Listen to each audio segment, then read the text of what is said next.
Parmi les hommes qui ont marqué l'histoire des Noirs à travers le monde, Malcolm X en est un parfait exemple. Né dans l'Amérique raciste et ségrégationniste des années 20, il est connu par des générations comme l'un des leaders noirs ayant contribué à l'amélioration de la condition des Noirs, aux côtés d'autres figures remarquables telles que Marcus Garvey ou encore Martin Luther King. Après s'être converti à l'islam, Malcolm Little, ou Malcolm X, choisira de changer son nom, qu'il considère comme un nom d'esclave, et de le remplacer par un X, l'inconnu, son nom africain qu'il ignore. Dans les années 60, les Noirs américains luttent pour les droits civiques, et Malcolm X prêche, discute, agit et contribue au changement. Certains l'accuseront de racisme envers les Blancs, d'autres lui reprocheront la violence qu'il prônait. Lui parlait plutôt d'autodéfense armée. Pour bien comprendre Malcolm et les armes, il faut lire un discours. Un discours qui s'appelle le bulletin de vote ou le fusil. Cette fameuse photo où on le voit l'arme à la main, il faut revenir dans le contexte.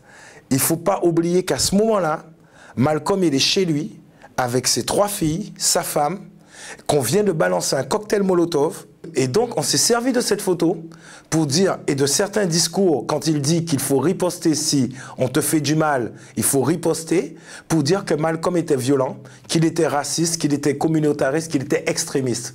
Mais ça, c'est faux.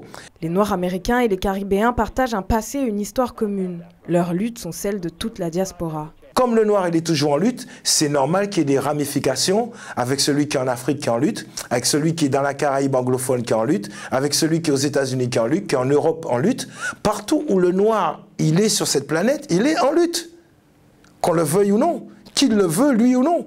Ici en Guadeloupe, la plupart des jeunes connaissent Malcolm X, ou presque. C'était une série télé. Et elle m'a informé que c'était un Afro-Américain. Ben oui, la honte quand même, c'est un Afro-Américain. Il était super important pour aider les Noirs à s'assumer et tout. N'est-ce pas, Anso? Ouais, c'était un prêcheur musulman et il a combattu en fait pour la reconnaissance des Afro-Américains aux États-Unis. Je sais juste qu'il est sorti d'un environnement modeste et qu'il est allé en prison.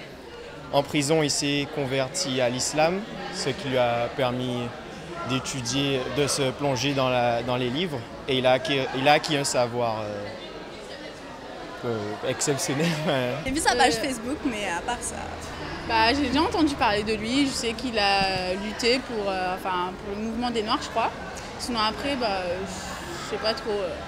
C'est un mec important. Voilà. Noir, faut le dire. Alors qu'il prononce un discours à Harlem, Malcolm X sera assassiné le 21 février 1965 devant plus de 400 personnes.